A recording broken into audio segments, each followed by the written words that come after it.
Hello everyone, welcome back to math pirates. आज हम class 10th math का एक बहुत ही इम्पॉर्टेंट चैप्टर शुरू करने वाले हैं, that is introduction to trigonometry. अगर आपको ट्रिग्नोमेट्री नाम सुनकर डर लगता है तो टेंशन लेने की बिल्कुल ज़रूरत नहीं है। मैं इस चैप्टर को बिल्कुल बेसिक से स्टेप बाय स्टेप और रियल लाइफ एग्जाम्पल्स के साथ पढ़ाने वाली हूँ। इस चैप्टर से बोर्ड एग्ज़ाम में हर साल बहुत क्वेश्चंस आते हैं, तो स्टूडेंट्स इसीलिए क्लास को एंड तक ज़रूर देखना। चलिए शुरू करते हैं हम अपना आज का टॉपिक, दैट इज़ ट्रिग्नोमेट्री। तो बच्चों देखो, हमें ट्रिग्नोमेट्री की ज़रूरत क्यों पड़ी है। पहले तो मैं आपसे ये क्वेश्चन पूछूंगी कि ट्रिग्नोमेट्री होती क्या है एक्चुअल में। तो मैंने देखो इधर एक वर्चुअल में रियल लाइफ एक एग्जांपल क्या है आपके सामने लिए, ताकि आपको अच्छे से बेसिक से पता चल जाए कि ट्रिग्नोमेट्री का यूज़ हम कैसे करते हैं। मान लीजिए बच्चों, ये क्या है, ये आपके पास एक क्या है, बिल्डिंग है और मुझे उसकी हाइट निकालनी है। ये क्या है, बिल्डिंग है और मुझे ये हाइट निकालनी है, इसकी हाइट की, ये कितनी ऊंची बिल्डिंग है ये निकालनी है। क्या मैं बिल्डिंग के ऊपर चढ़ूंगी? मुझे बताओ, क्या मैं बिल्डिंग के ऊपर चढ़ूंगी इसकी हाइट निकालने के लिए? बिल्कुल नहीं। अगर मुझे एक बच्चों लैडर मिल जाए, ठीक है, अगर मेरे पास क्या है, एक लैडर है और मुझे सिर्फ एंगल और डिस्टेंस पता है, तो मैं इस बिल्डिंग की क्या है, हाइट निकाल सकती हूँ। कि क्या है, यहाँ से हमने सीढ़ी लगाई, अगर मुझे ये डिस्टेंस पता चल जाए और मुझे ये एंगल पता चल जाए तो हम क्या है, इस बिल्डिंग की हाइट क्या है बच्चों, निकाल सकते हैं। तो ये बेसिक सा एक एग्जाम्पल दिया था, तो इसी टेक्निक को हम क्या है, ट्रिग्नोमेट्री कहते हैं। कि कोई किसी की भी हाइट निकालने के लिए हमें क्या है, दो इम्पॉर्टेंट चीज़ें चाहिए होती हैं, that is first of all जो हमारा डिस्टेंस होता है, डिस्टेंस मतलब जो हमारा बेस हो गया, और हमारा क्या है, एंगल हमें पता होना चाहिए। तब हम क्या है, कोई भी ऊंची बिल्डिंग हो उसकी हाइट क्या है, हम बच्चों फाइंड कर सकते हैं। अब मैं एक चीज़ बताऊंगी, इधर देखो लिखा भी है कि इमेजिन, क्या आप हाइट फाइंड कर सकते हो बिल्डिंग की बिना चढ़े हुए? यस, तो इसका आंसर होगा यस, हम क्या है, हाइट फाइंड कर सकते हैं। यस, हम हाइट फाइंड कर सकते हैं। यस, इफ़ वी नो, अगर हमें क्या है पता हो, if we know angle and distance, ठीक है, एंगल एंड डिस्टेंस। अब ये एंगल डिस्टेंस हम क्या है, ब्रीफ में पढ़ेंगे। ये तो एक आपको बच्चों ट्रिग्नोमेट्री समझाने के लिए, ताकि आपको अच्छे से समझ में आ जाए। बच्चों देखो, नाम देखो, अगर मैं बात कर रही हूँ ट्रिग्नोमेट्री की, मैंने बात की है ट्रिगोनोमेट्री, हम ऐसे ही लिखते हैं। अगर मैं ट्रिग्नोमेट्री को दो पार्ट्स में स्प्लिट करूँ, पहला हो गया ट्रिगन और दूसरा हो गया मेट्री, ठीक है। अब बच्चों जो ट्रिगन होता है ना, इसको हम देखो नाम से ही पता चल रहा है कि ये क्या होता है, ट्राइंगल होता है। ये क्या होता है, ट्राइंगल।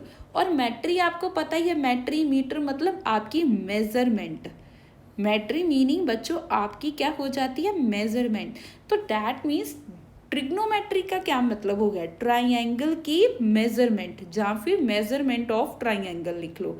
कि ट्राइंगल की मेजरमेंट को हम क्या है बच्चों, ट्रिग्नोमेट्री बोलते हैं। कि जहाँ बात आपकी ट्रिग्नोमेट्री की आएगी, हम कौन सी पॉलीगन शेप यूज़ करेंगे, डैट इज़ ट्राइंगल। तभी तो हम ट्रिग्नोमेट्री ना तो सर्कल में करते हैं, ना ही स्क्वायर में करते हैं, और ना ही हम क्या है, रेक्टेंगल में करते हैं। क्योंकि इसके नाम से ही हमारा ट्राइंगल होता है। ट्राइंगल की हेल्प के साथ ही हम क्या है, सारे के सारे एंगल्स हमारे डिराइव होंगे। अब आपको पता चल गया कि क्यों हम ट्रिग्नोमेट्री में सिर्फ ट्राइंगल ही यूज़ करते हैं, ठीक है। एक इधर और बात बता दूं, ये देखो, ये बिल्डिंग है, कोई भी बिल्डिंग हो वो सीधी बनी हुई होती है, वो क्या है, सीधी खड़ी हुई होती है। और जब भी कोई चीज़ सीधी खड़ी हुई होती है ना, वो अपने आप में ही एक 90 डिग्री ऑटोमेटिकली एंगल बनाती है, ठीक है। अपने आप में क्या एंगल बनाती है, ऑटोमेटिकली 90 डिग्री एंगल बनाती है, ठीक है। आगे हम पढ़ेंगे अगली स्लाइड में, हमारा बेस, हमारा परपेंडिकुलर क्या होता है, हाइपोटेन्यूज क्या होता है, ये सारा का सारा हम क्या है फिगर में पढ़ेंगे। तो अब आपको पता चल गया कि जब भी हम ट्रिग्नोमेट्री की बात करेंगे तो कौन सा एंगल यूज होगा, राइट एंगल ट्राइंगल। क्यों राइट एंगल ट्राइंगल यूज होगा, हमने रियल लाइफ एग्जांपल के साथ देख लिया था। क्योंकि कोई भी बिल्डिंग हो, कोई कुछ भी हो, बिल्डिंग हो, टावर हो, कोई ट्री हो, कोई भी प्लांट हो, वो अपने आप में उसकी जो हाइट होती है वो ग्राउंड के पैरेलल क्या है बच्चों, एक परपेंडिकुलर एंगल बनाती ही बनाती है। ठीक है, ये कंडीशन ऑलवेज होती है। तो इसीलिए हम ट्रिग्नोमेट्री के जितने भी रेशियोज या जितने भी आगे क्वेश्चंस करेंगे वो सारे के सारे आपके राइट एंगल ट्राइंगल के बेस पे होगा, ना कि अक्यूट एंगल, ना ही ऑब्ट्यूज एंगल। ठीक है, एंगल उनके बीच के ये वाले क्या है, अक्यूट और ऑब्ट्यूज हो सकती हैं। तो अब बच्चों देखो राइट एंगल ट्राइंगल समझते हैं। राइट एंगल ट्राइंगल हम बच्चों छोटी क्लासेस में पढ़ते आ रहे हैं, जिसका एक एंगल क्या है 90 डिग्री हो। यही कंडीशन होती है एक एंगल 90 डिग्री की। तो हम पहले लिख ही लेते हैं कि ये जो है हमारा, ये हमारा एक राइट एंगल ट्राइंगल है, ये क्या है मेरा 90 डिग्री। ठीक है, अब बच्चों देखो जब भी जो एंगल हमारा 90 डिग्री होता है ना, उसके सामने वाली जो साइड होती है, जो हमारी सबसे लॉन्गेस्ट साइड भी मानी जाती है, उसको हम बोलते हैं हाइपोटेन्यूज। इसको हम साइड को क्या बोलते हैं, हाइपोटेन्यूज। ठीक है, अगर मैं इधर लिखूं तो हाइपोटेन्यूज मेरा क्या बन रहा है, मैं इधर लिखूंगी हाइपोटेन्यूज। ठीक है, साथ में ही आपने क्या है लिखना है। तो हाइपोटेन्यूज क्या होता है, हमारी पहली तो लॉन्गेस्ट साइड होती है, लॉन्गेस्ट साइड, और दूसरा इसका क्या इंपॉर्टेंट पॉइंट है, ये जो हाइपोटेन्यूस होता है ये बिल्कुल 90 डिग्री के ऑपोजिट होता है। ठीक है, बिल्कुल क्या है 90 डिग्री के ऑपोजिट होता है। बच्चों मैं क्यों राइट एंगल ट्राइंगल आपको समझा रही हूँ, क्योंकि ट्रिग्नोमेट्री हमने बेसिक से शुरू करना है। तो ट्रिग्नोमेट्री समझने के लिए सबसे पहले हमें राइट एंगल ट्राइंगल समझना होगा। अभी देखना मैं एक क्वेश्चन पुट करूंगी, सारे के सारे स्टूडेंट उसमें मिस्टेक कर देंगे। पहले मैं ये वाला क्वेश्चन समझा दूंगा आपको, ठीक है, उसके बाद पुट करूंगी। अब मैंने बता दिया कि 90 डिग्री के ऑपोजिट का क्या मीनिंग होता है बच्चों, ऑपोजिट होता है किसी के एंगल के सामने वाली साइड, सामने वाली को हम ऑपोजिट साइड बोलते हैं। ठीक है, तो ये 90 डिग्री के जब जो ऑपोजिट साइड है, सामने वाली साइड है, उसको हम हाइपोटेन्यूस बोलेंगे। ठीक है, एक और चीज मैं बताऊंगी आपको। मान लीजिए ये मैंने इधर एक एंगल बना दे बच्चों, यहाँ ऊपर भी कहीं ना कहीं एंगल हो, यहाँ भी हो सकता है, यहाँ भी हो सकता है। ठीक है, मैंने इधर सपोज किया है और इस एंगल को मैंने डिनोट किसके साथ किया, थीटा। अब थीटा क्या है, इधर हम थीटा भी साथ साथ लिख लेंगे ना, आपको समझ में अच्छे से आ जाए। थीटा क्या होता है बच्चों, थीटा होता है, अब देखो ट्राइंगल के 3 एंगल्स हैं, एक हमारा 90 डिग्री हो गया, दूसरा एंगल हमारा कोई भी हो सकता है, 30 डिग्री हो सकता है, 40 हो सकता है, 50 हो सकता है, 60 हो सकता है, कोई भी एंगल क्या हो सकता है। तो इस अननोन एंगल को दिखाने के लिए हम अक्सर क्या है थीटा का यूज कर सकते हैं। ठीक है, तो अननोन एंगल को दिखाने के लिए हम क्या है थीटा यूज करते हैं। तो दैट इज थीटा हमारा क्या होता है, अननोन एंगल, जिसे कि हमने फाइंड करना होता है, हमें इस एंगल की वैल्यू नहीं पता, तो उस एंगल को हम क्या है थीटा के साथ रिप्रेजेंट करते हैं। अब यहीं से इंपॉर्टेंट चीज है। अब बच्चों देखो, अब परपेंडिकुलर और बेस चीज होती है। परपेंडिकुलर तो कई स्टूडेंट्स कह देंगे कि जो 90 डिग्री के सामने वाला बनता है वही परपेंडिकुलर होता है, तो वो इस लाइन को क्या है परपेंडिकुलर लिख देते हैं, यही लिखते हैं ना, कोई बात नहीं। तो एक्चुअल में परपेंडिकुलर पता क्या होता है, जहां पर हमारा थीटा होता है ना, जहां पर हमारा थीटा बनता है उसके ऑपोजिट साइड को हम परपेंडिकुलर बोलते हैं। ठीक है, थीटा के सामने वाली साइड को हम परपेंडिकुलर बोलते हैं। तो दैट मीन्स इधर मैं लिखूंगी कि जो हमारी परपेंडिकुलर और इसको हम ऑपोजिट साइड और एडजेसेंट साइड, 2 वर्ड आपने सुने होंगे, ऑपोजिट साइड और एडजेसेंट साइड। ऑपोजिट साइड ही हमारी परपेंडिकुलर को भी हम बोलेंगे। ठीक है, ऑपोजिट साइड ये हम परपेंडिकुलर को भी बोलेंगे। और परपेंडिकुलर क्या होता है, ऑपोजिट टू थीटा। ये थीटा के सामने वाली साइड को हम क्या बोलते हैं, परपेंडिकुलर बोलते हैं, या फिर ऑपोजिट साइड बोलते हैं। एक आपने और नाम सुना होगा एडजेसेंट साइड, और एडजेसेंट साइड को हम बेस भी बोलते हैं।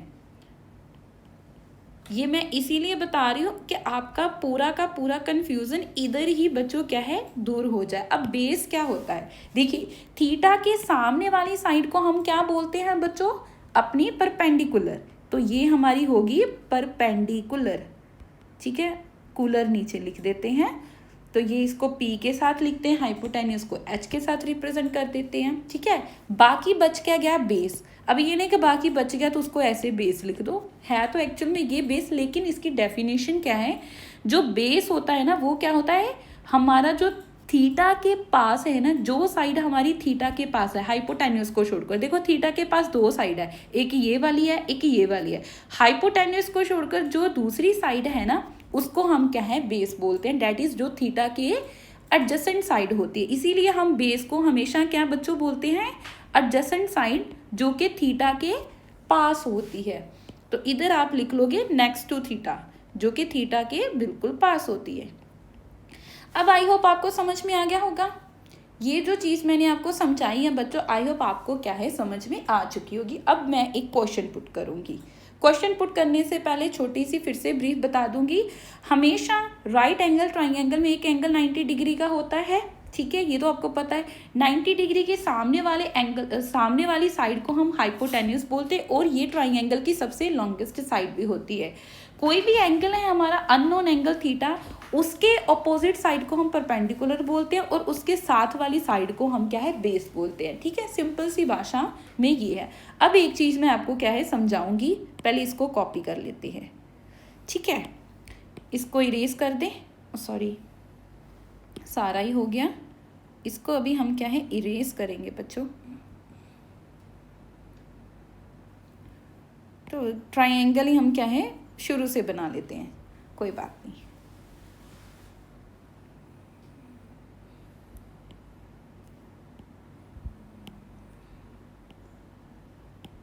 एक सेकंड बच्चों, ये क्या हो गया,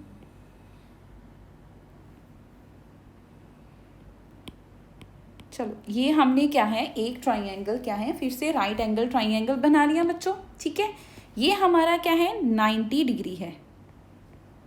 अब मैंने थीटा बच्चों इधर रखने की बजाय मैंने इधर रख दिया।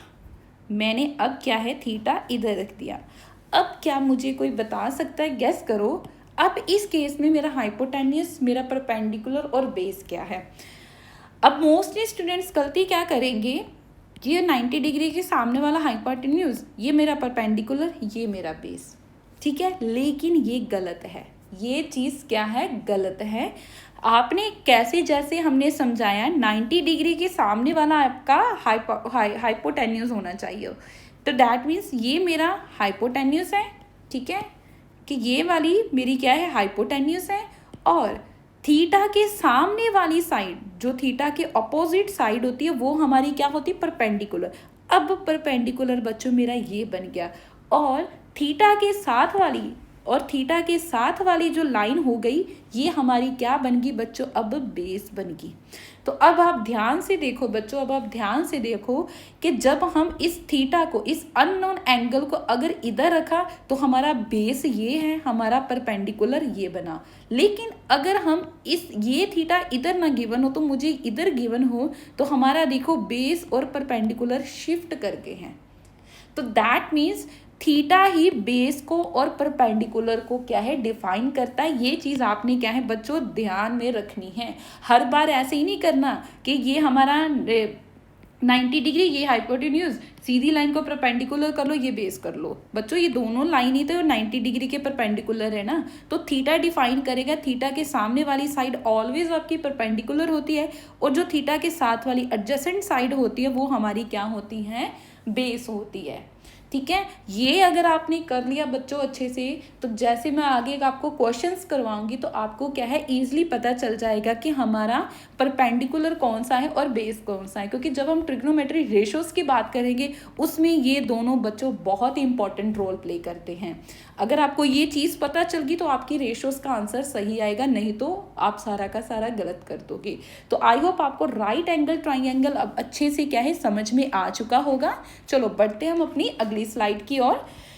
अगली स्लाइड करने से पहले ये मैंने एक इम्पॉर्टेंट सी चीज़ आपके सामने रखी है। ये आपके बोर्ड एग्जाम के लिए वेरी वेरी वेरी इंपॉर्टेंट है। आपके ये जो 2025 में 10th का एग्ज़ाम हुआ है, 2024 में भी आपको एंगल ऑफ एलिवेशन और डिप्रेशन बहुत पूछे गए हैं, और इसमें कंफ्यूजन बहुत बच्चे करते हैं क्या, एंगल में कंफ्यूजन ना होने के लिए मैंने आपको क्या है, देखो कितना ब्यूटीफुल सा पेज बनाकर दिया है क्लियरली। पहले अभी थ्योरी कुछ नहीं देखना, सिर्फ इन डायग्राम्स को हम देखेंगे, ठीक है, फिर मैं आपको थ्योरी समझाऊंगी। देखो बच्चों, बात करें हम एंगल ऑफ एलिवेशन की।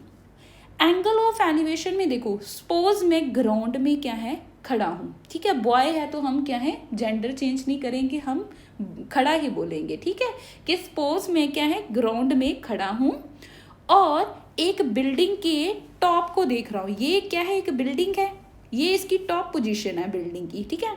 मैं ग्राउंड पर खड़ा हूँ और बिल्डिंग के टॉप पे क्या है, देख रहा हूँ। तो बच्चों मेरी आंखों से एक सीधी हॉरिजॉन्टल लाइन क्या है, निकलती है, ठीक है। हॉरिजॉन्टल लाइन क्या है, हमारी आंखों से सीधी एक क्या है, हॉरिजॉन्टल लाइन निकलती है। ये हमारा आई लेवल का होता है कि जब भी हम देखते हैं सीधा देखते हैं, ठीक है। तो ये हमारी हॉरिजॉन्टल लाइन है। लेकिन अब जब मैं बिल्डिंग के ऊपर देख रहा हूँ, बिल्डिंग के क्या है, मैं जब टॉप की तरफ देख रहा हूँ, तो ये हमारी क्या है, लाइन ऑफ साइट बन जाती है। अब इधर ही मैं आपको ये दोनों की चीज़ें के कन्फ्यूज़न दूर कर दूँ कि जो हॉरिजॉन्टल लाइन होती है वो हमारी आंखों का एक लेवल होती है, और जब हम क्या है, आइज टू किसी ऑब्जेक्ट के ऊपर देख रहे हैं, कि आइज टू ऑब्जेक्ट के ऊपर देख रहे हैं, तो वो हमेशा लाइन ऑफ साइट बनती है, ठीक है, लाइन ऑफ साइट बनती है। ये चीज़ आपने देखना है कि जब हम किसी ऑब्जेक्ट से या फिर आई से क्या है, किसी ऑब्जेक्ट को देखते हैं तो वो लाइन ऑफ साइट बनती है, और जहाँ पर हम हैं तो हमारे सामने एक हॉरिजॉन्टल लाइन भी बनती है, ठीक है। ये चीज़ मैं आपको बता दूं, हॉरिजॉन्टल लाइन और आपकी लाइन ऑफ साइट क्या है। तो बच्चों देखो, इन दोनों को जब मैं क्या है, नीचे खड़ा हूँ और मैं ऊपर देख रहा हूँ, और जो मेरी हॉरिजॉन्टल लाइन और लाइन ऑफ साइट के अंदर का एंगल जो बनता है ना, जो अंदर बीच वाला एंगल बनता है, उसको हम एलिवेशन एंगल कहते हैं। उसको हम क्या बोलते हैं, एंगल ऑफ एलिवेशन बोलते हैं। एलिवेशन का मतलब क्या था, एलिवेटर क्या है, ऊपर जाता है। मतलब जब नीचे से ऊपर देखना हो तो इन दोनों हॉरिजॉन्टल लाइन और लाइन ऑफ साइट के बीच का जो एंगल बनता है बच्चों, वो हमारा होता है एंगल ऑफ, ये मेरा थीटा जो है वो क्या है, मेरा एंगल ऑफ एलिवेशन है। यही चीज थ्योरी में लिखी है कि when an observer look at an object, जब एक ऑब्जर्वर क्या है, किसी यहाँ पर ऑब्जेक्ट है, कहीं देख रहा है, which is above his I level, जो क्या है उसकी आंखों से ऊपर है, ठीक है। तो जो एंगल होगा उसकी हॉरिजॉन्टल लाइन और उसकी लाइन ऑफ साइट के बीच का, उसको हम एंगल ऑफ एलिवेशन बोलेंगे, ठीक है बच्चों। ये कुछ एग्जांपल्स हैं, जैसे आप बिल्डिंग के टॉप पे देख रहे हो, या किसी ट्री के टॉप पे देख रहे हो, या किसी माउंटेन की पीक को देख रहे हो, या किसी काइट को, एरोप्लेन को देख रहे हो, तो देखो हम क्या है, आपका एंगल ऑफ एलिवेशन इसकी हेल्प के साथ क्या है, फाइंड करते हैं। तो बच्चों देखो, इन्होंने ट्राइंगल भी बना दिया, ये मेरा लाइन ऑफ साइट है, ये मेरा हॉरिजॉन्टल लाइन है। तो बिल्डिंग आपस में मैंने बताया कोई भी खड़ी हुई सीट क्या है, अपने आप में 90 डिग्री बनाती है, तो ये 90 डिग्री हो गया। अब इसकी हेल्प से हम फाइंड कर सकते हैं ना, इसकी हेल्प से मैं ये फाइंड कर सकती हूँ कि ये मेरा 90 डिग्री है। अब मुझे बताओ कौन सा एंगल परपेंडिकुलर है, थीटा के सामने वाली साइड, थीटा के सामने वाली साइड क्या होती है हमारी, ये हमारी क्या है बच्चों, ये हमारी परपेंडिकुलर है। तो ये हमारी परपेंडिकुलर बन गई, ये मेरा हाइपोटेन्यूज बन गया, और थीटा के साथ वाली हमारी बेस बन गई। तो देख लो, अब मैंने इजीली परपेंडिकुलर, हाइपोटेन्यूज और बेस निकाल लिया ना, ठीक है। तो ये हमारा क्या होता है बच्चों, एंगल ऑफ एलिवेशन। अब बात करेंगे एंगल ऑफ डिप्रेशन की। अभी सिर्फ डायग्राम को देखना है। एलिवेशन का मतलब होता है ऊपर की तरफ देखना, ठीक है, नीचे से हम ऊपर की तरफ देख रहे हैं, तो जो लाइन ऑफ साइट और हमारी हॉरिजॉन्टल लाइन के बीच में जो एंगल बनता है वो हमारा क्या होता है, एंगल ऑफ एलिवेशन होता है। सिमिलरली बात करेंगे एंगल ऑफ डिप्रेशन की। अब इमेजिन कीजिए कि मैं एक बिल्डिंग के टेरेस पर खड़ा हूँ, बॉय है तो यही वर्ड बोलेंगे कि अब आप इमेजिन कीजिए कि मैं एक बिल्डिंग की टेरेस पर खड़ा हूँ और नीचे रोड पर एक आदमी को क्या है, देख रहा हूँ, ठीक है। मैं बिल्डिंग के टेरेस पर खड़ा हूँ और नीचे एक रोड पर क्या है, ये मेरा दोस्त या कोई आदमी खड़ा है और इसको देख रहा हूँ, ठीक है। तो मेरी हॉरिजॉन्टल लाइन, अब ये हॉरिजॉन्टल लाइन बनानी है ना कि अपने वर्टिकल, और जो मेरी हॉरिजॉन्टल लाइन और नीचे जाती हुई लाइन जिसको हम लाइन ऑफ साइट बोलते हैं। तो मेरी बच्चों हॉरिजॉन्टल लाइन और नीचे जाती हुई इस लाइन ऑफ साइट के जो बीच का एंगल बनता है उसको हम एंगल ऑफ डिप्रेशन कहते हैं। इसको हम क्या बोलते हैं? Angle of depression. डिप्रेशन का क्या मीनिंग होता है? जब हमें बच्चों डिप्रेशन आता है हम बहुत ही डाउन चले जाते हैं। डाउन का मतलब नीचे चले जाना। तो डिप्रेशन से याद रखना कि जब भी आदमी के दिमाग में डिप्रेशन बढ़ता है तो वो हमेशा नीचे की तरफ ही गिरता है। तो जब हम ऊपर से नीचे की तरफ देखते हैं तो जो हमारी हॉरिजॉन्टल लाइन और लाइन ऑफ साइड के बीच का एंगल बनता है वो हमारा क्या होता है? Theta, that is angle of depression. अगर इसकी मैं परपेंडिकुलर बेस सभी की बात करूं तो ध्यान से देखो, ये मेरा बिल्कुल परपेंडिकुलर बन रही है और मैंने इस लाइन को इसके साथ ज्वाइन कर दिया। ठीक है, इसके साथ हमने क्या है? ज्वाइन कर दिया। अब ध्यान से देखो, ये 90 डिग्री आपको पता है बिल्डिंग अपने आप में क्या है? 90 डिग्री बनाती है। कोई भी खड़ी हुई चीज अपने आप में क्या है? 90 डिग्री बनाती है। तो 90 डिग्री के सामने वाली हाइपोटेन्यूस होती है। अब बच्चों देखो, अब मुझे बताओ थीटा कहाँ है? ये हमारा क्या है बच्चों? थीटा है। ठीक है, अब ये क्या है? हमारा थीटा है। तो हमारा परपेंडिकुलर कौन सा होगा और बेस कौन सा होगा? अब ये थीटा तो बाहर वाला एंगल है ना। अगर ये बाहर वाला एंगल है, ये अपने आप में पूरा 180 डिग्री बनाएगा, तो हम इसकी हेल्प के साथ ये अंदर वाला फाइंड कर सकते हैं। तो उसी की हेल्प के साथ ये मेरा परपेंडिकुलर बन जाना है, ये मेरी परपेंडिकुलर बन जाना है और ये मेरा बेस बन जाना है। ठीक है, अगर मैं इसी डायग्राम को बच्चों इधर ना बनाकर इधर बना दूं, क्योंकि ऐसे भी तो बन सकती है ना। अगर मैंने इधर भी बन सकती है, इधर भी क्या है? आपकी बन सकती है। तो ये 90 डिग्री आपका हो गया, ये आपका हाइपोटेन्यूज हो गया और ये थीटा के सामने वाला परपेंडिकुलर हो गया और ये बेस हो गया। ये आपके क्वेश्चन पे डिपेंड करेगा कि ट्राइंगल आप कौन सा चूज करोगे। ठीक है बच्चों, तो आई होप मेरा मेन मकसद इसमें यही था, आपको क्या है? एक एंगल ऑफ एलिवेशन और एंगल ऑफ डिप्रेशन के बारे में समझाना। तो एंगल ऑफ डिप्रेशन की थ्योरी देख लेते हैं कि when an observer look at an object which is below his I level, कि जब क्या है कोई ऑब्जर्वर किसी ऑब्जेक्ट को देख रहा है जो उसकी आई लेवल के, ये उसका आई लेवल है, उसके नीचे है, उसका क्या है? नीचे है, तब हम जो हॉरिजॉन्टल लाइन मतलब जिसको उसका आई लेवल और लाइन ऑफ साइट के जो बीच का एंगल होता है उसको हम क्या बोलेंगे? Angle of depression.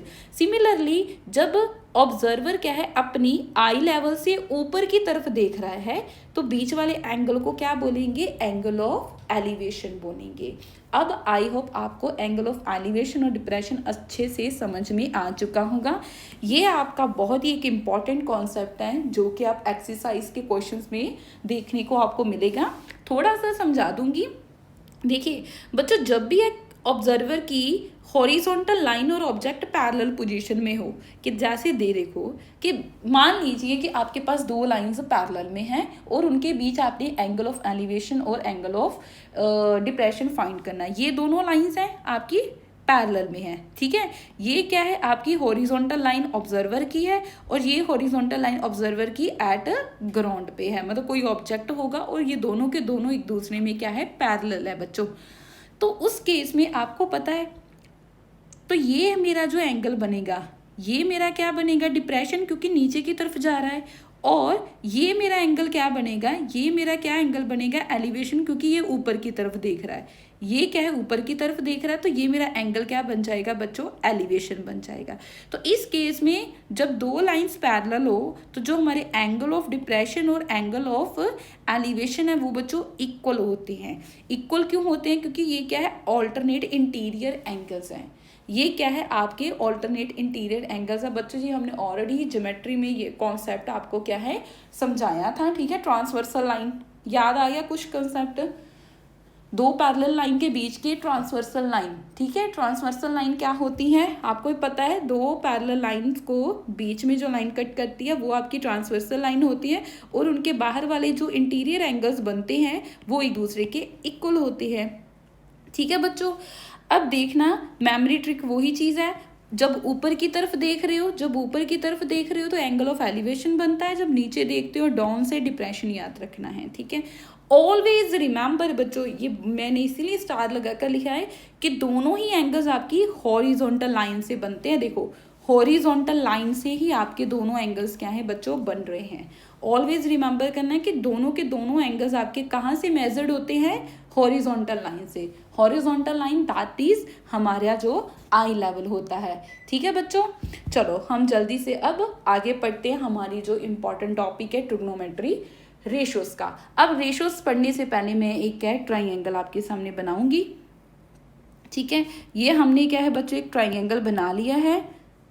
सॉरी क्या हो रहा है, एक सेकेंड स्टूडेंट्स, ये हमने क्या है एक राइट एंगल ट्राइंगल क्या है बना लिया है। चलो अभी आपको बात करते हैं 6 ट्रिग्नोमेट्रीज रेशियोज है आपकी। टोटल कितनी है, 6 ट्रिग्नोमेट्रीज रेशियोज हैं जो कि वेरी वेरी इंपॉर्टेंट है। सबसे पहले शुरुआत करते हैं साइन से। उससे पहले मैं एक आपको छोटी सी ट्रिक बताना चाहूँगी कि ट्रिग्नोमेट्री से क्या है कि एक मिनट बच्चों, कि ट्रिग्नोमेट्री में टोटल आपके पास क्या है 6 रेशियोज होते हैं। पहले हम क्या है 3 रेशियोज को, बेसिक रेशियोज को सीखेंगे, बाकी उन्हीं के रेसिप्रोकल्स होती हैं। तो 3 बेसिक रेशियोज क्या है, एक आपको मैं फॉर्मूला बताऊंगी जो हम सुनते ही आ रहे हैं, पंडित बद्री प्रसाद, नीचे लिखना है हर हर बोले, फिर हमने लिखना है सोना चांदी तोले। ठीक है, अभी इसके बारे में बाद में बताऊंगी। तो ये SCT है सोना चांदी तोले, हम इसको इधर लिखेंगे सोना चांदी तोले। ऐसे से हम लेंगे अपना साइन, ठीक है, साइन थीटा। C से हम लेंगे अपना कॉस थीटा और T से हम अपना लेंगे टैन थीटा। तो ये 3 पहले बेसिक रेशियोज आप क्या है सीखोगे। ये बहुत ही बेसिक्स है, ये हर बार एग्जाम में आती ही आती हैं। और बाकी जो 3 है ना, इन्हीं का रेसिप्रोकल है। 3 क्या है वो हम बाद में पढ़ेंगे। तो चलो पहले 6 सारी की सारी लिख लेते हैं। तो साइन का जो रेसिप्रोकल होता है वो हमारा होता है कॉसेक थीटा। तो जो हमारा कॉसेक थीटा होता है ना बच्चों, वो हमारा क्या होता है साइन का रेसिप्रोकल होता है। और इसको हम ऐसे भी लिख सकते हैं कि sine theta is equal to कि कॉसेक का रेसिप्रोकल साइन थीटा होता है। कुछ भी कर लो बच्चों, साइन थीटा 1 कॉसेक हो सकता है, कॉसेक थीटा 1 साइन थीटा हो सकता है। अभी मुझे कॉसेक चाहिए तो इस चीज़ को मैं क्या है इरेज कर देती हूँ। ठीक है, तो जो चौथी ट्रिग्नोमेट्रिक आइडेंटिटी है वो क्या है साइन का रेसिप्रोकल होती है, क्या होता है कॉसेक थीटा। ऐसे ही जो कॉस का रेसिप्रोकल होता है उसको हम सेकेंड थीटा बोलते हैं, that is sec theta. Sec theta क्या होता है आपका कॉस का रेसिप्रोकल, इसीलिए मैंने क्रॉनिकल में लिखाया। क्रॉनिकल में साइन का रेसिप्रोकल कॉसेक, कॉस का रेसिप्रोकल सेक, और बाद में आ जाएगा टैन का। टैन का रेसिप्रोकल को हम कॉट बोलते हैं। तो कॉट थीटा क्या आ जाएगा आपका 1 में टैन थीटा। ठीक है, अब आई होप आपने सारी की सारी 6 ट्रिग्नोमेट्रीज रेशियो लिख ली है। पहले हम इन तीनों की बात करेंगे। ठीक है, तो साइन थीटा क्या होता है हमारा। अब पहले थीटा तो लिख लिया, थीटा इधर क्या है। अगर मान लीजिए ये मेरा 90 डिग्री है, परपेंडिकुलर बना रहे हैं। अब मैंने इधर थीटा लिख लिया, अब मैंने इस चीज़ को थीटा रिप्रेजेंट कर लिया। ठीक है, तो इस थीटा की हेल्प से हमने क्या है, इस थीटा की हेल्प से हमने साइन थीटा भी फाइंड करना है, कॉस थीटा क्या होता है, इधर टैन थीटा क्या होता है, कॉसेक थीटा, सारा का सारा। पहले रेशियोज लिख लें सारी की सारी। थीटा के सामने वाली क्या होती है, परपेंडिकुलर होती है। थीटा के एडजेसेंट कौन सी होती है, थीटा के साइड वाली कौन सी होती है, बेस होती है। और 90 डिग्री के सामने वाली कौन सी होती है आपकी, हाइपोटेन्यूज होती है। ठीक है बच्चों, इतना लिख लिया हमने। अब जो पंडित बद्री प्रसाद लिखा ना, इनके नीचे ऐसे लाइन लगा लो। ठीक है, अब देखिए P/H लिख रहा है, P/H के नीचे क्या है, S। दैट मीन्स जो साइन की रेशियो है वो है परपेंडिकुलर अपॉन में हाइपोटेन्यूज। ठीक है, ये आपकी क्या है साइन की रेशियो है। तो हम इसको लिख लेंगे कि साइन क्या होता है आपका परपेंडिकुलर अपॉन में हाइपोटेन्यूज। ठीक है, P/H। ठीक है, सिमिलरली विद कॉस, कॉस का क्या है देखिए B/H। B/H मतलब आपका बेस अपॉन में हाइपोटेन्यूज। और टेंजेंट का क्या है, टैन का क्या है, P/B, that is perpendicular upon में बेस। अब आई होप आपको क्या है ये फॉर्मूले याद हो गया, बहुत ही इजी तरीके से आपको फॉर्मूला याद हो गया कि जो साइन थीटा होता है वो आपका परपेंडिकुलर अपॉन में हाइपोटेन्यूज होता है। मान लीजिए अगर मैंने इधर एक एग्जांपल देती हूँ, चलो आपको अच्छे से पता चल रही, मैंने लिख लिया कि मेरा हाइपोटेन्यूज मान लीजिए 5 है, बेस की मैंने वैल्यू 4 ले ली और परपेंडिकुलर हमने 3 लिख लिया। ठीक है, इधर पी को थोड़ा इधर कर लेते हैं और परपेंडिकुलर को हमने क्या लिख लिया बच्चों, 3 लिख लिया। ठीक है, ये वैल्यूज अज्यूम कर ली। मान लीजिए आपने साइन थीटा की वैल्यू निकालनी है, हमें पता है साइन थीटा क्या होता है, P over H, P upon में एच दैट इज 3/5 इसका आंसर आ जाएगा। इसका आंसर क्या आ जाएगा बच्चों, 3/5 आ जाएगा। ठीक है, ऐसे अगर अपने कॉस थीटा निकालना हो, कॉस थीटा क्या होता है, बेस अपॉन में हाइपोटेन्यूज, बेस हमारा 4 है, हाइपोटेन्यूज हमारा 5 है, तो दैट इज ये आपका 4/5 हो जाएगा। सिमिलरली विद टैन, टैन क्या है, P over B, P over B that is 3/4, तो ये आपकी टैन थीटा की वैल्यू आ गई। ठीक है, अब स्टूडेंट सोच रहे होंगे कि टीचर आपने ये तो दिखा दिया, अब ये भी दिखा दूँ, दिखा देती है। आपको पता है कॉसेक थीटा क्या होता है, साइन का उल्टा करना है। अगर साइन पी ओवर एच है तो कॉस क्या हो जाएगा बच्चों, कॉस हो जाएगा आपका एच अपॉन में पी। इसका रेसिप्रोकल कर दो ना, इसका उल्टा कर दो। अगर ये पी अपॉन एच है तो कॉसेक क्या हो जाएगा, इसको घुमा दो, एच अपॉन पी हो जाएगा। तो डैट मीन्स ये वैल्यू भी सेम हो जाएगी, ये वाली वैल्यू क्या आ जाएगी आपकी 5/3 हो जाएगा। 3/5 का रेसिप्रोकल कर दो जो 5/3 बन जाएगा। ऐसे ही आपने अब करना है सेकेंड का। सेकेंड का क्या है, कॉस का उल्टा करो। कॉस क्या होता है आपका बी अपॉन में एच, तो ये क्या हो जाएगा आपका एच अपॉन में बी। ऐसे ही कॉट का करो, कॉट क्या होता है, टैन का उल्टा, टैन क्या है पी ओवर बी, तो पी ओवर बी का उल्टा कर दो जो क्या आपका बन जाएगा बी अपॉन में पी। अब इसकी रेशोज लिख लो। ठीक है, इसकी क्या थी 4/5 थी, तो ये 5/4 बन जानी है। लास्ट वाली क्या थी 3/4, तो ये 4/3 बन जानी है। अब देखा आपने सिर्फ इन तीनों की फाइंड की, ठीक है, इन्हीं तीनों का रेसिप्रोकल कर दिया, तो ये तीनों अपने आप ही ऑटोमेटिकली सॉल्व क्या है, हो चुकी है। ठीक है बच्चों, इजी था। एक और इधर एक फॉर्मूला आपको मैं क्या है बताऊंगी, उससे पहले इसको थोड़ा सा हम इधर शिफ्ट कर लेते हैं। चलो एक और इम्पोर्टेंट फॉर्मूला बताऊंगी, ध्यान से देखना। ये जो टैन है और ये जो कॉट है, इसको पहले हम स्टार लगा लेते हैं ताकि आपको ये पता चल सके। ठीक है, 2 स्टार लगा लो। ठीक है, अब देखिए ये जो टैन है कॉट है, इसका एक बहुत ही प्यारा सा फॉर्मूला भी बनता है कि जो टैन थीटा होता है ना, इधर लिख लेते हैं कि जो टैन थीटा होता है ना, इधर नीचे नहीं इधर ही लिख लेंगे कि एक होता है आपका टैन थीटा, को हम ऐसे भी लिख सकते हैं साइन थीटा अपॉन में कॉस थीटा। ठीक है, और जो कॉट थीटा होता है, देखिए कॉट थीटा क्या होता है आपका, कॉट थीटा क्या होता है टैन का उल्टा। अगर टैन साइन ओवर कॉस है तो कॉट क्या हो जाएगा, कॉस ओवर साइन हो जाएगा। थीटा हमने ज़रूर लिखना है क्योंकि ये कोई ना कोई एंगल होगा, ये कोई ना कोई आपका एंगल होगा, इसको हमने लिखना ही लिखना है। ठीक है, ये हमारा एक और इम्पोर्टेंट फॉर्मूला हो गया। देखो आपने कितने फॉर्मूले पढ़ लिए, ये 3 तो है ही है बेसिक, ये आपके इम्पोर्टेंट 3 फॉर्मूले और ये आपके इम्पोर्टेंट 2 फॉर्मूले, आपके टोटल 5 फॉर्मूले क्या है हो चुके हैं। अब देखिए अगर मान लीजिए इसको पहले इधर से इरेज कर लो। अब देखिए टैन थीटा क्या होता है, साइन थीटा अपॉन में कॉस थीटा। साइन की वैल्यू क्या है बच्चों, टी अपॉन में एच। देखो, और कॉस क्या है, डिवाइड हो रहा है, डिवाइड साइन हटाने के लिए मैंने मल्टीप्लिकेशन कर ली। कॉस क्या है बी अपॉन एच, तो हम एच अपॉन में बी लिख लेंगे, तो एच के साथ एच कट हो गया। तो देखो टैन की वैल्यू कैसे आ गई, पी ओवर बी, तो देखो पी ओवर बी आ गई। ठीक है, ऐसे ही ये चीज़ क्या है डिराइव होती है। आपने ये वाले फॉर्मूले क्या हैं बच्चों याद रखने हैं। तो ये हमारी स्लाइड होगी आपकी ट्रिग्नोमेट्री रेशोस की। अब एक ब्यूटीफुल एग्जाम्पल के साथ हम क्या है इसको कैसे यूज़ करना है, एग्जाम में हमारे क्वेश्चन कैसे बनते हैं उसके साथ करेंगे। तो ये आपकी क्या है, हमने एक एग्जाम्पल उठा ली है। आपके पास गिवन क्या है, tan A is equals to 4/3 find the other trigonometry ratios of the angle A। अब देखो जैसे हम थीटा की बात कर रहे थे ना, इधर थीटा को रिप्रेजेंट कर दिया A के साथ, तो A को घबराने की ज़रूरत नहीं है कि अब A क्या कर दिया। ठीक है, मान लीजिए इधर हम एक ट्राइंगल बना लेंगे। ठीक है, ये हमारे पास क्या है, एक ट्राइंगल है। ओके, पहले तो हम, क्योंकि कोई भी चीज़ करनी है आपको ट्राइंगल ज़रूर बनाना है।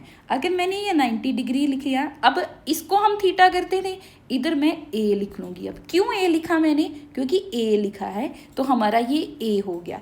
अब इस एक लाइन में और लिखूँगी, tan A का बच्चों मतलब क्या है कि A tan के साथ मल्टीप्लाई नहीं हो रहा, इसका मतलब होता है tan of the angle A, कि एंगल A की tan क्या को आप इसको ऐसे भी कह सकते हो कि जो tan है वो किसका है, एंगल A का है। ठीक है, तो हमने पता ही है कैसे एंगल, ये हमारा एंगल क्या है, एंगल A है। तो कोई और भी वैल्यू लिखते हैं, मैं अगर इसको A लिखा, इसको B लिख देती हूँ, इसको C लिख देती हूँ। ठीक है, सारे के सारे हमने क्या है, वेरिएबल्स लिख लिए A B C, हमने एक ट्राइंगल बना लिया। अब इसकी रेशियोज लिख लो, कौन सा परपेंडिकुलर, ये 90 डिग्री, 90 डिग्री के सामने वाला कौन सा होता है बच्चों, आपका हाइपोटेन्यूज होता है। तो बच्चों ये मेरा क्या हो गया, हाइपोटेन्यूज हो गया। आप इसको ऐसे लिख लो। ठीक है, और ये हमारा अब थीटा ही है, थीटा के सामने वाली साइड क्या बनती है आपकी, परपेंडिकुलर बनती है, तो इसको आप परपेंडिकुलर लिख लो, अंदर लिख लेते हैं। और ये आपकी एडजेसेंट क्या बन जाएगी बच्चों, बेस बन जाएगी। हमने सारा लिख लिया, तो ये हमारी क्या बन जाएगी, ये हमारी बेस बन जाएगी। अब देखो हमारे पास गिवन क्या है। अब मेरे पास गिवन है बच्चों, मैं इस चीज़ को थोड़ा सा ऊपर करूँगी। देखिए हमारे पास गिवन क्या है, मैं गिवन लिखने जा रही हूँ। मेरे पास गिवन है कि tan A is equals to 4/3 है। पूछा क्या गया है, आपने जो अदर ट्रिग्नोमेट्री रेशियोज हैं एंगल A की, उनका एंगल A होगा, वो आपने क्या है फाइंड करनी। अदर ट्रिग्नोमेट्री रेशियोज मतलब आपने sine, cos, secant, cosecant, cot, ये सभी फाइंड करने हैं। अरे कैसे करेंगे, हमें तो सिर्फ एक ही गिवन है। कोई बात नहीं बच्चों, एक गिवन है, उसकी हेल्प के साथ हम सारी की सारी फाइंड कर सकते हैं। अब मुझे बताओ, आपको पता है tan क्या होता है, tan क्या होता था, पीछे देख लो, tan क्या होता था, परपेंडिकुलर अपॉन में बेस। मतलब कि ये जो ऊपर वाली है ये मेरी परपेंडिकुलर है, और ये जो नीचे वाला ये मेरा बेस है। तो मतलब बेस की वैल्यू बच्चों मेरे पास क्या आ गई, 3 आ गई, और परपेंडिकुलर की वैल्यू मेरे पास क्या आ गई, 4 आ गई। मैंने कुछ गलत लिखा इसमें, परपेंडिकुलर मेरे पास 4 आ गया, बेस मेरे पास 3 आ गया। तो इस चीज़ को मैं ऐसे भी लिख सकती हूँ स्टूडेंट्स, क्या इसको मैं ऐसे भी लिख सकती हूँ कि tan A है जो, वो क्या आ जाएगा, परपेंडिकुलर। परपेंडिकुलर कौन सा है, ये है, दैट इज BC वाली लाइन।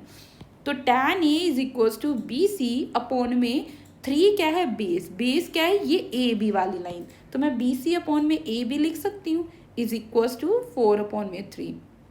ठीक है बच्चों, अब आपको ही पता है कि रेशो हटाने के लिए, जब भी हमने रेशो हटानी हो, कि अब इसको ऐसे ना लिख लेना कि BC, अब मैं पता बच्चे क्या करेंगे, BC इज इक्वल्स टू 4 है, AB इज इक्वल्स टू 3 है। बच्चों ये गलत है, ये क्या है, गलत है।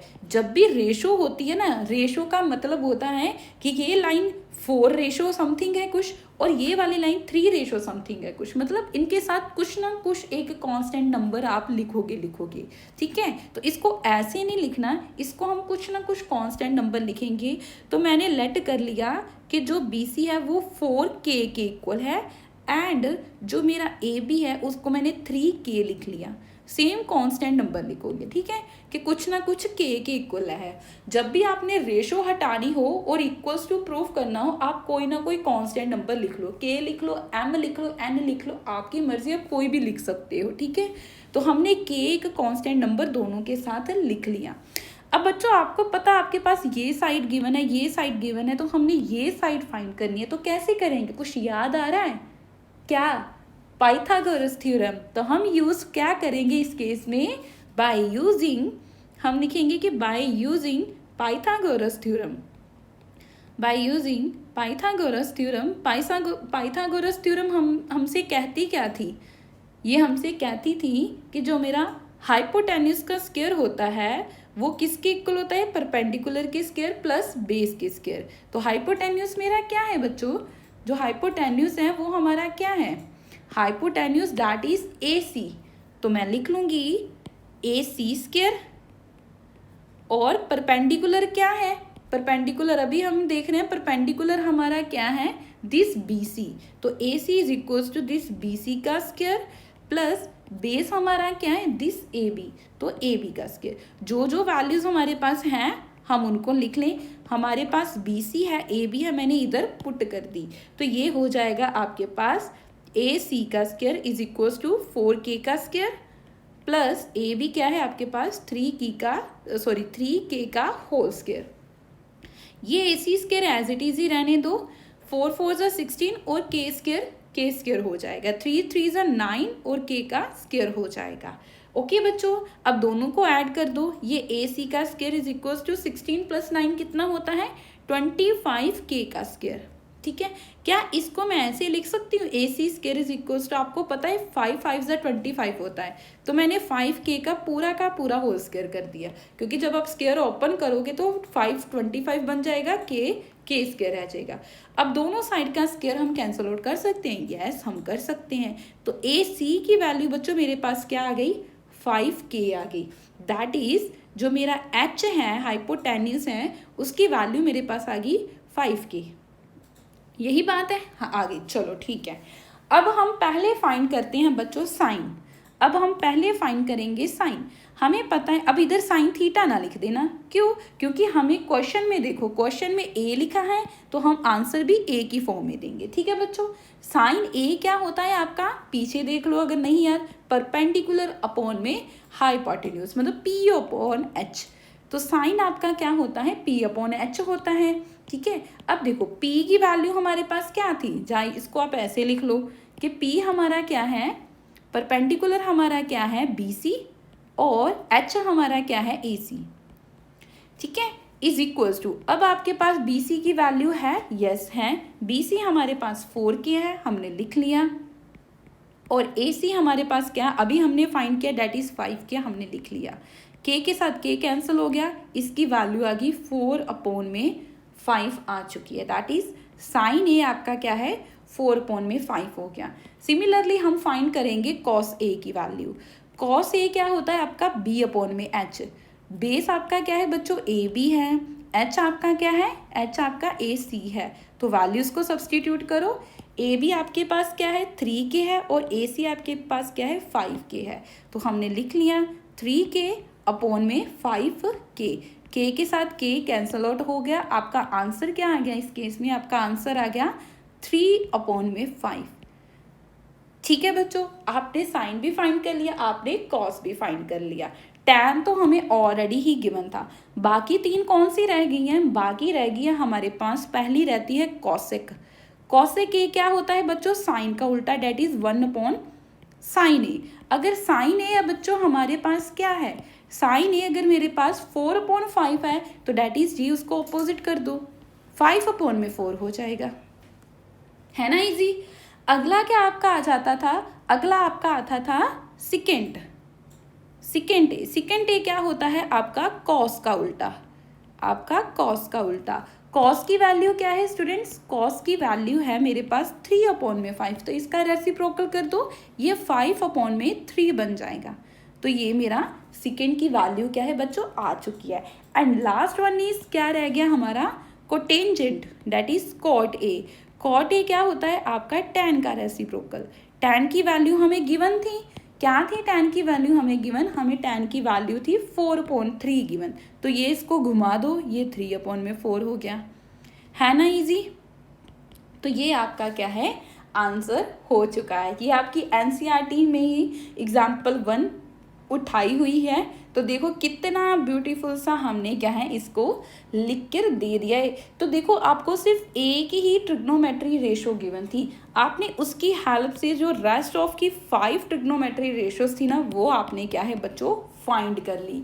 तो कैसे आपने फाइंड किया, अगर कोई भी स्टूडेंट इस थीटा को इधर लिख देता, या इसको ए इधर लिखता, थीटा इधर बना देता, मतलब अगर किसी ने परपेंडिकुलर या बेस की वैल्यू गलत लिख लेते हैं, आप सोचो कि इतनी मेहनत की लेकिन आपने परपेंडिकुलर और बेस को घुमा दिया, फिर तो मतलब इधर आपने 3 कर दिया, मान लीजिए इधर आपने 4 कर दिया, सारा का सारा क्वेश्चन गलत हो जाना था ना।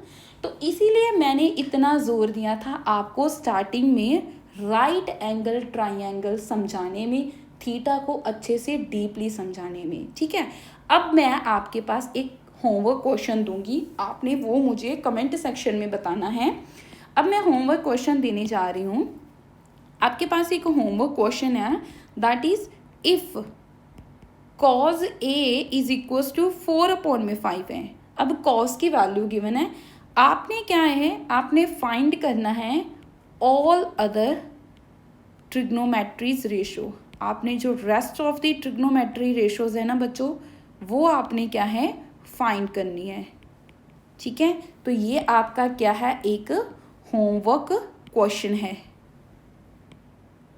ये आपका क्या है, एक होमवर्क क्वेश्चन है। इसका आंसर मुझे, जैसे हमने tan की हेल्प के साथ ये सारी की सारी फाइंड की थी, अब आपको cos ए गिवन है, अपने साइन को सेक कॉट और tan ये सारे के सारे फाइंड करने और मुझे कमेंट सेक्शन में अपना आंसर ज़रूर बताना है। आगे चलते हैं अपनी अगली स्लाइड पर। चलो, ये मैंने आपके सामने एक एंगल वैल्यू का टेबल बना दिया, जो कि आपको याद रखना बहुत ही ज़्यादा ज़रूरी है बच्चों।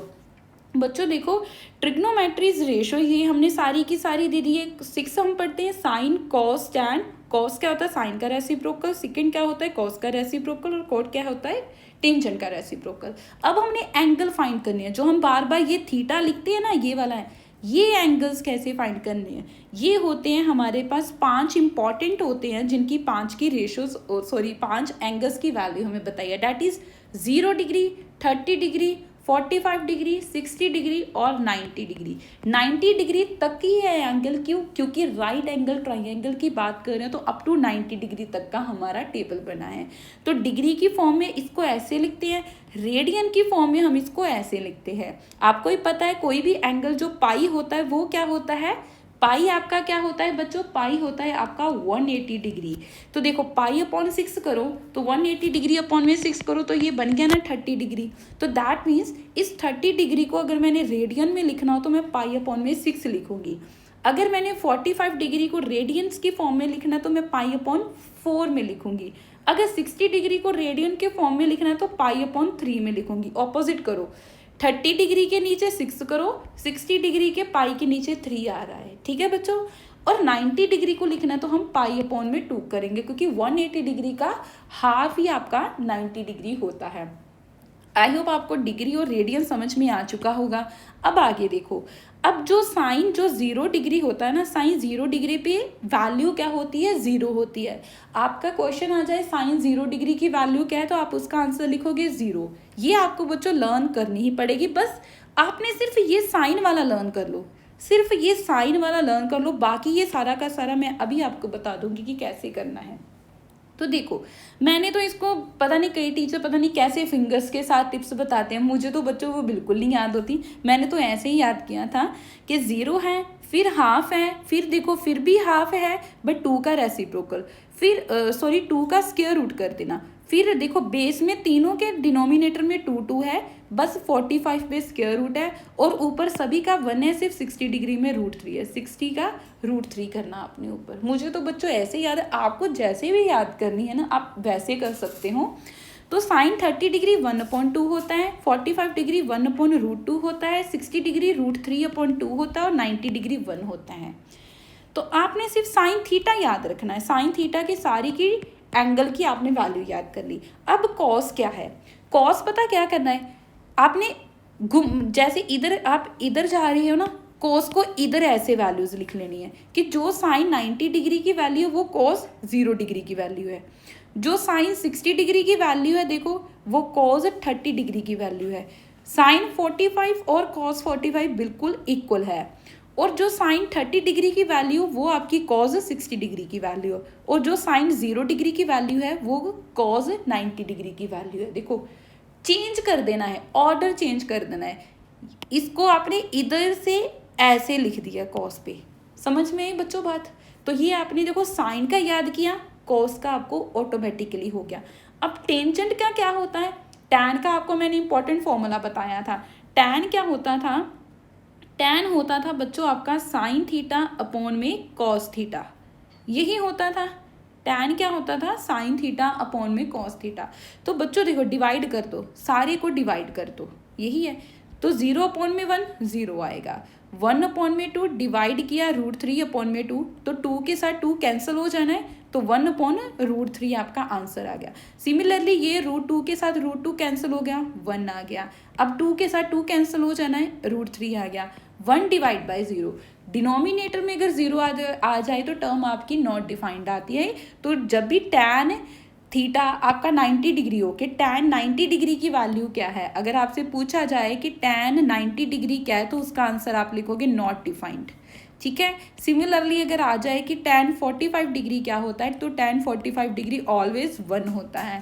ऐसे ही अगर टैन 60 डिग्री पूछा जाए तो वो आप दोगे √3 होता है, ठीक है बच्चों, है ना इजी इंटरेस्टिंग से। चलो अब देखो आपने साइन की, साइन का उल्टा कर दिया, उल्टा नहीं किया, साइन का चेंज कर दिया। जो 0 है वो 90 डिग्री कॉस का बना, साइन का जो 30 डिग्री है, ठीक है, साइन का जो 60 डिग्री वो कॉस का 30 बना, साइन का 45 कॉस का 45, साइन का 30 कॉस का 60, साइन का 0 कॉस का 90 डिग्री बना। तो टैन हमने ऐसे कर लिया। अब कॉसेक क्या है? साइन का उल्टा, साइन का रेसिप्रोकल। अगर 0 है इसका रेसिप्रोकल करोगे तो 1/0 होगा, अगर इसका रेसिप्रोकल करोगे तो 1/0 होगा, डेट इज नॉट डिफाइंड। 1/2 है, 1/2 का रेसिप्रोकल करोगे तो 2 बन जाएगा। देखिए 1/√2 है, इसका रेसिप्रोकल करो तो √2 बन जाना है। 1√3/2 है, इसका रेसिप्रोकल करो तो 2√3 बन जाना है। यही आपकी कॉसेक की वैल्यू। 1 का रेसिप्रोकल करोगे तो बच्चों वो 1 ही रहना है, ठीक है। ऐसे आप क्या है सारे के सारे टेबल कर सकते हो। ऐसे ही आपने सेकेंड का करना है। सेकेंड क्या होता है? कॉस का रेसिप्रोकल करो, ये 1 का 1, ये टर्म आपकी 2/√3 बन जानी है, ये वाली √2 बन गई, ये 2 बन गई, और 0 का रेसिप्रोकल करोगे डेट इज 1/0, वो नॉट डिफाइंड आएगी। और कॉट थीटा क्या होता है? आप अपने टैन का रेसिप्रोकल कर देना है। 0 का रेसिप्रोकल मतलब 1/0, ये नॉट डिफाइंड बन गया, ठीक है।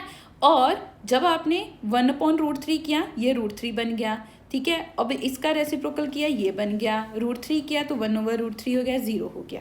अब बच्चों देखो एक चीज़ आपने याद की, जो टैन है कॉट है, अगर वो रेसिप्रोकल है तो मैं देख रही हूँ कि जो टैन की 90 डिग्री की वैल्यू है वो कोट की 0 डिग्री बन रही है, और जो टैन की 60 डिग्री है वो कोट की 30 डिग्री, टैन 45 कॉट 45। जो टैन 30 डिग्री है वो कॉट 60 डिग्री है, टैन 0 डिग्री वो कोट 90 डिग्री, ठीक है। मतलब देखा आपने कि आपको सिर्फ ये, एक तो ये देखा आपने फाइंड किया, एक आपने ये फाइंड किया। कॉस वाला इसका चेंज कर दिया ऑर्डर। अब अगर आप कॉसेक की बात करो, ये जो कॉसेक आया, मैं देख रही हूँ कि कॉसेक 90 डिग्री, सेकेंड 0 डिग्री बन रहा है, कॉसेक 60 डिग्री सेकेंड 30 डिग्री बना, कॉसेक 45 सेकेंड 45 बना, कॉसेक 30 डिग्री सेकेंड 60 डिग्री बना, कॉसेक 0 डिग्री सेकेंड 90 डिग्री बना। कि मैंने देखा बच्चों कि ये दोनों आपस में रिलेट कर रहे हैं, ये दोनों आपस में रिलेट कर रहे हैं, ये दोनों आपस में, और ये दोनों आपस में रिलेट कर रहे हैं। यही पता चल रहा है ना कि ये दोनों आपस में है, ये दोनों आपस में, और ये दोनों आपस में कर रहे हैं, ठीक है ना। इंटरेस्टिंग सा टेबल। बस अगर आपने ये टेबल लर्न कर लिया ना, ये टेबल लर्न कर लिया ना, तो आपका क्या है, ट्रिग्नोमेट्री में कोई क्वेश्चन नहीं गलत होगा जो आपका डिग्री के फॉर्म में गिवन होगा। तो इस टेबल को ऐसे करो, स्क्रीनशॉट खींचो, नहीं तो मुझे कमेंट सेक्शन में इसका PDF कमेंट कर देना, मैं आपको इसका PDF प्रोवाइड कर दूंगी। और उसको प्रिंट निकाल के ना अपने किसी भी रूम पे जहाँ पर आप ज़्यादा सीटिंग है, जहाँ अपना मिरर के पास, जहाँ भी आपकी ज़्यादा सीटिंग है, जहाँ आप ज़्यादा मिरर देख रहे हो, उस पर क्या है पेज को चिपका दो और फॉर्मूले देखते रहो। आपको क्या है एज इट इज़ ही फॉर्मूले क्या है बच्चों लर्न अप हो जाएंगे। आगे हमारी सिर्फ एक इम्पॉर्टेंट सा टॉपिक रह जाता है, कुछ आइडेंटिटीज़ करने को रह जाती हैं, वो हम करेंगे, उसके बाद हमारी क्लास क्या है ख़त्म हो जाती है। तो ये हमारा लास्ट टॉपिक है ट्रिग्नोमेट्री आइडेंटिटी। इससे पहले आप स्टूडेंट्स को अगर मेरी वीडियो अच्छे से समझ में आ रही है, अगर आपका इंटरेस्ट मेरे से बना है, मज़ा आ रहा है, तो मेरे चैनल को पहले अभी ही सब्सक्राइब करो और कमेंट में मुझे बताओ कि कैसा कंटेंट आपको लगा है, और ये वीडियो अपने दोस्तों के साथ शेयर ज़रूर करना और लाइक दबा कर दबाना, ठीक है। तो चलो, ये ट्रिग्नोमेट्री आइडेंटिटीज़ के 3 इम्पॉर्टेंट बेसिक फॉर्मूले हैं, ये आपको लर्न होने ही चाहिए। क्या है? Cos square A plus sine square A is equals to 1 होता है। इसको हम ऐसे भी लिख सकते हैं कि cos square theta plus sine square theta, कुछ भी लिख लो। अगर आपको ए में कन्फ्यूजन होती है, थीटा लिख लो, ठीक है। कि अगर ए की फॉर्म में ए में लिखोगे, थीटा की फॉर्म में थीटा लिख लोगे, कुछ भी। और इसको ऐसे भी लिख सकते हैं हम कि sine square theta plus cos square theta भी आपका क्या है? 1 होता है, ठीक है बच्चों। ऐसे ही 1 प्लस टेंजेंट स्क्वायर ए आपका क्या है? सेकंड स्क्वायर ए के इक्वल होता है। और 1 प्लस कोट स्क्वायर ए आपका क्या है? कोसेकेंड स्क्वायर के इक्वल होता है। ये चीज़ आपने क्या है बच्चों याद रखनी है। बेशक आपका टैन और कोट एक दूसरे का उल्टा होता है, सेकंड और कोसेकेंड क्या है? सेकंड कॉस का होता है और कोसेकेंड साइन का होता है, लेकिन फॉर्मूले के केस में आपने टैन को सेकंड के साथ जोड़ना है और सी वाले को सी के साथ, कोट को कोसेकेंड के साथ जोड़ना है। कि 1 प्लस टैन है, 1 प्लस कोट है, 1 प्लस टैन सेकंड स्क्वायर बनाता है और 1 plus coat square cosecant square बनाता है। ये चीज़ आपने क्या है बच्चों याद रखनी ही रखनी है। कुछ बेसिक फॉर्मूले हम पीछे ही पढ़ चुके थे। वो क्या था कि टैन थीटा क्या होता था आपका? साइन थीटा अपॉन में कॉस थीटा। और एक हमने पढ़ा था कि कॉट थीटा क्या होता है आपका? कॉस थीटा अपॉन में साइन थीटा। और एक और 3 इंपॉर्टेंट फॉर्मूले और पढ़े थे कि साइन थीटा क्या होता है आपका? कॉसेक का उल्टा, या फिर कॉसेक, या फिर इसको ऐसे भी लिख सकते हो कि कॉसेक थीटा क्या होता है आपका? 1 अपॉन साइन थीटा का रेसिप्रोकल, ठीक है। और एक पढ़ा था हमने कि जो हमारा कॉस थीटा होता था वो हमारा सेकेंड का रेसिप्रोकल होता था, या फिर आप ऐसे भी लिख लो कि जो हमारा सेक थीटा होता है वो हमारा 1 अपॉन में कॉस थीटा होता था। और लास्ट रह गया हमारा कि जो टैन थीटा होता है वो 1 अपॉन कॉट थीटा होता है, या फिर आप ऐसे कर लो कि cot theta is equals to 1 upon tan theta होता है। तो बस इस चैप्टर में सिर्फ यही फॉर्मूले आप क्या है ज़्यादा यूज़ करोगे, तो इसका स्क्रीनशॉट खींचकर आप रख सकते हो। वेरी वेरी इंपॉर्टेंट आपके ये फॉर्मूलेज हैं, आपको क्या है लर्न करने। अब इन फॉर्मूलेज को एक्सरसाइज में कैसे इम्प्लीमेंट करना है वो हम क्या है आपकी एक्सरसाइज वीडियो के साथ लेकर आएंगे। जाते जाते सिर्फ यही रिक्वेस्ट है, आई होप आपको मज़ा आया होगा। मेरे चैनल को अभी सब्सक्राइब करो, शेयर करो, लाइक करो, कमेंट करना मत भूलना, और हाँ, होमवर्क का आंसर मुझे ज़रूर बताना है। तो बाय बाय बच्चों, मिलते हैं अगली वीडियोस के साथ।